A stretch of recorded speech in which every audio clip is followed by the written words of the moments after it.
Bonjour, au Gossip Boss cette semaine, je finis mon support d'outils à main.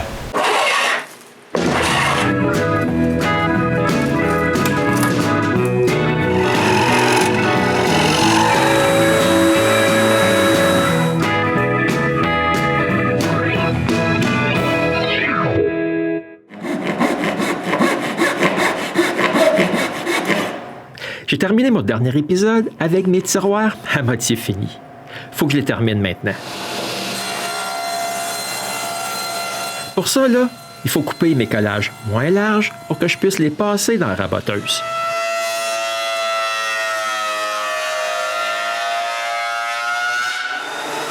Quand tous mes morceaux sont à même épaisseur et bien droits, je les sabre tout doux.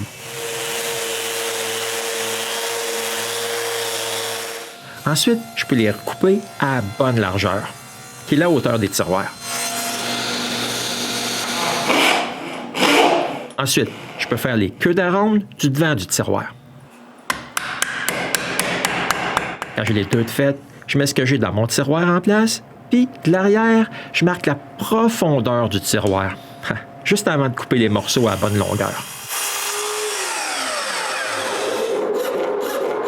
Ensuite, je fais les queues de l'arrière des tiroirs. Après un bon bout de temps, là, j'ai tout l'extérieur des tiroirs, mais pas de fond. Je commence donc par couper une rainure au bas de tous les morceaux.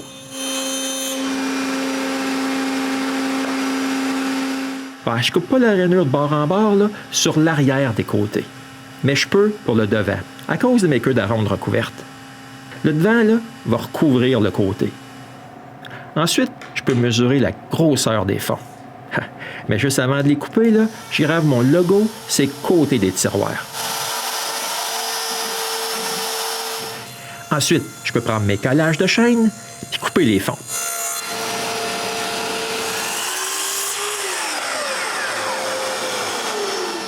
J'avais sablé les fonds là, un peu plus minces, mais pas encore assez.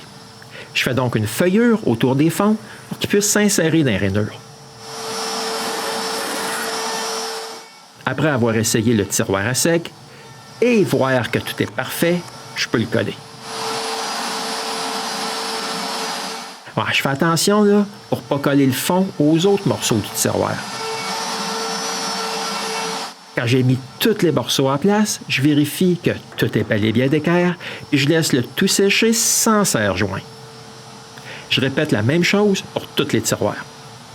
Je veux que mes ciseaux à bois là, soient placés comme ça. Mais je ne veux pas endommager mon mur. Je vais donc ajouter un support à cette hauteur-là. Je commence donc par marquer la largeur du support. Mais je ne coupe pas mon morceau à cette longueur-là. Je le coupe moins long. Ensuite, je le place à sa place et je marque sa position finale. Après avoir marqué une queue d'aronde à chaque bout, je les coupe.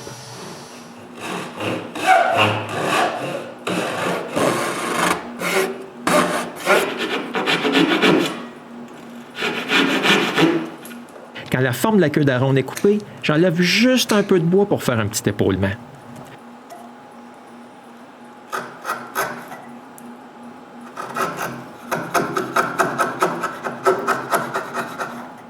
Ensuite, je peux utiliser le morceau lui-même pour marquer la contre-queue sur le support lui-même. Après, avec un trousquet, je marque son épaisseur et je peux couper la contre-queue.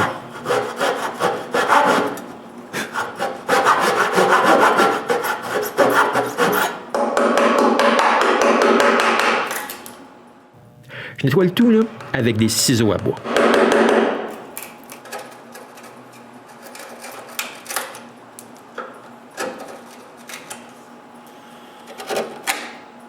Quand j'ai fini, je peux essayer le morceau en place.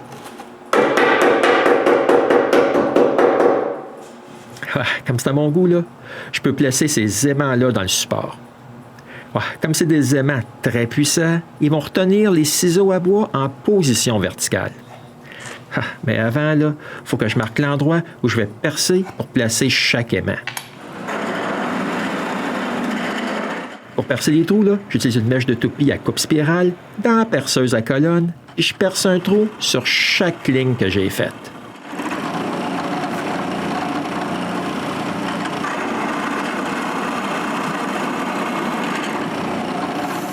Ensuite, je me coupe des petits bouts de goujon pour boucher les trous.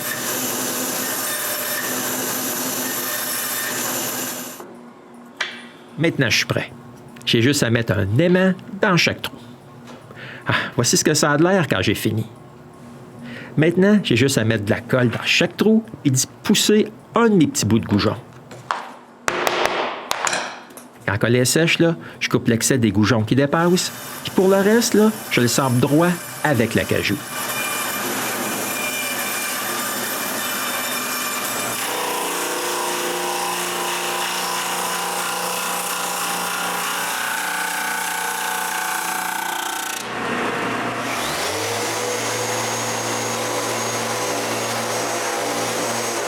Après avoir fait un sablage final, je peux le coller en place.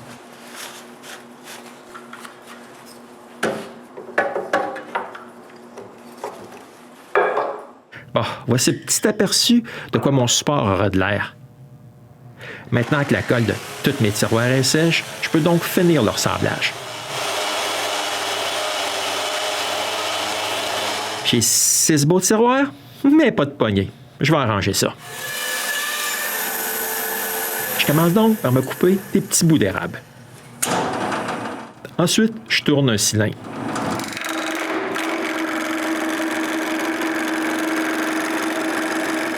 Sur un des bouts, là, je perce un trou au centre.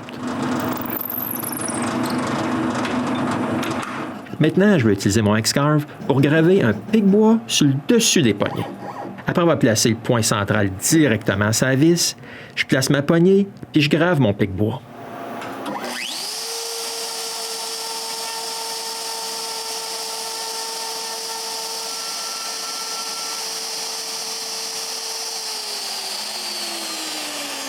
Mais ma poignée, là, elle n'est pas finie. Je dois retourner sur le tour et lui donner sa forme finale.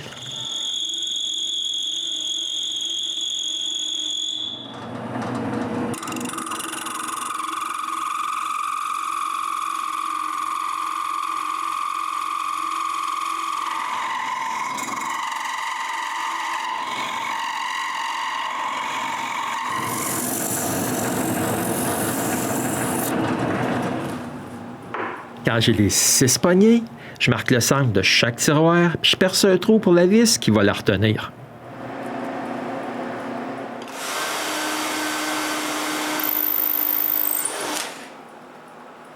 Bon, voici de quoi tout ça aura de l'air avec tes poignées. Mais je ne peux pas mettre le support en place à cause de ce bras de force-là. Pour pouvoir marquer le support, j'ai pris les moyens du bord pour retenir le tout au mur.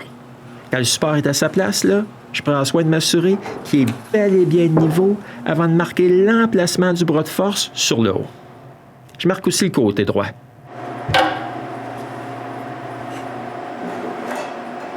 Ensuite, je trace une ligne avec l'aide de mes marques juste avant de couper mon support.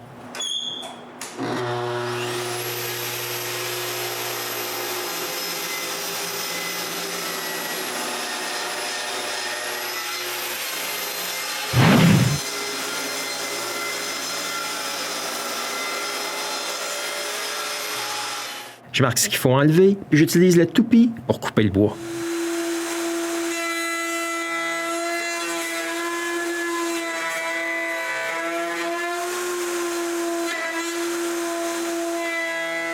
Bon, voici le premier côté de coupé.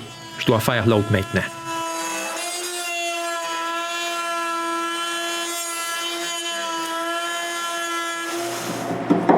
Je nettoie le tout avec des ciseaux à main.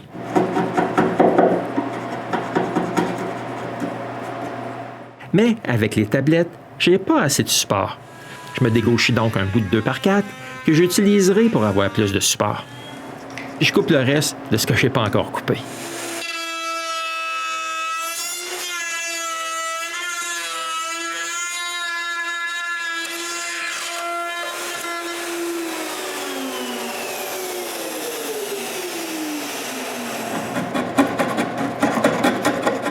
Quand j'ai fini, je peux mettre mon œuvre au mur. Mais avant, là, je dois enlever cet interrupteur-là que je me suis jamais servi à date. Je vais juste mettre les deux fils ensemble. Bon, maintenant, je peux le placer à sa place. Wow! Wow! C'est encore mieux que ce que j'avais imaginé. Mais je vais faire un test. Je mets les tiroirs et j'ouvre la porte. Je vais voir si, malgré les poignées de tiroirs, je peux encore passer avec un panneau de bois standard. Eh oui, c'est encore faisable. C'est parfait.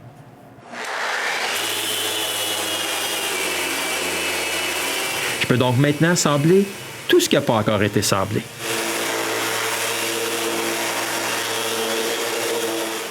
Je termine mon sablage avec ma sableuse linéaire. Ça donne un beau fini, ça. Je sable aussi les champs visibles du devant.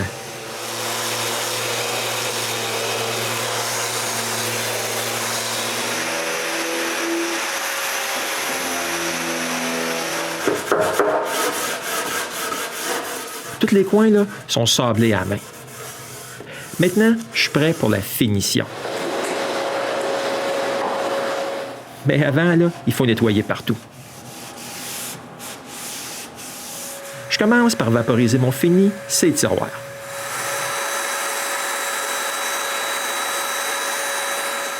Quand les tiroirs sont finis, je vaporise le support lui-même.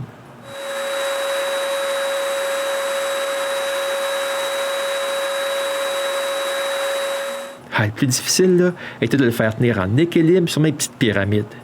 Mais maintenant, là, je peux le tourner quand je le vaporise.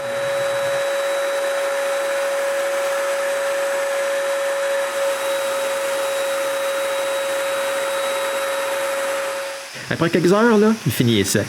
Je peux le sabler un peu.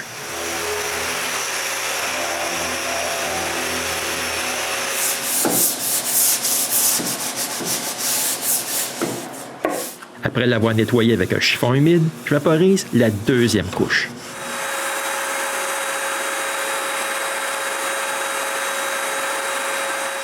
Je fais la même chose là, pour la troisième couche.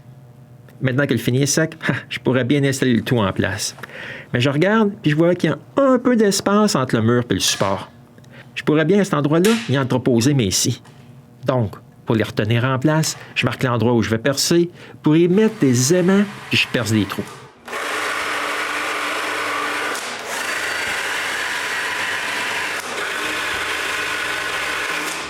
Je vais coller les aimants là, avec la colle époxy 5 minutes. Après avoir mélangé la colle, là, je mets une petite goutte dans mes trous et j'y place un aimant. Pendant que la colle sèche, là, je peux remplacer les poignées sur mes tiroirs. Mettre la plaque là, que je viens juste d'acheter pour boucher le trou de l'interrupteur. Puis finalement, je peux mettre mon support en place. Pour retenir le tout, je le visse dans la structure de l'atelier.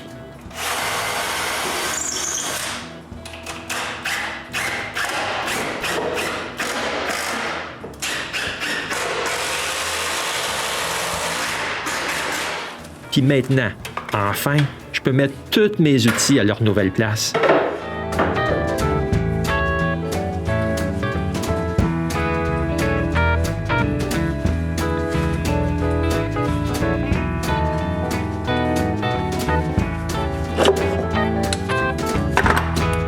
Voici le tout terminé.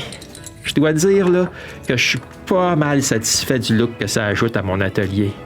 Puis j'aime bien ça. Mes outils là, sont maintenant plus faciles à accéder. J'ai une coupe de tiroirs de plus dans mon atelier, sans compter les petites poignées que j'ai faites. J'ai aussi la chance de pouvoir faire d'autres queues d'aronde à la main. C'est toujours le fun de faire des queues d'aronde. Mais maintenant, vous aussi, vous aurez la chance de voir mon support d'outils à main dans plusieurs autres épisodes du Gosseux de bois.